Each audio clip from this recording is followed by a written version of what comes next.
Welcome back, guys. Today I'm gonna show you how to find and install a game called Dragon City.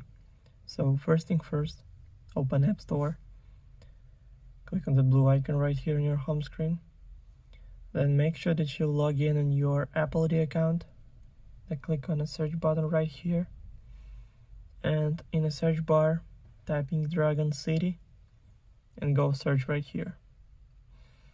Then scroll down a little bit until you find the game. So click on that, then click Get, then Install, then confirm installation through Face ID or Touch ID, or using password from your Apple ID account. Now it's all done. The game is 235.5 megabytes. Also, all links will be in the description of this video. Hope you guys enjoy. Thank you for watching. Please like and subscribe for more. Bye.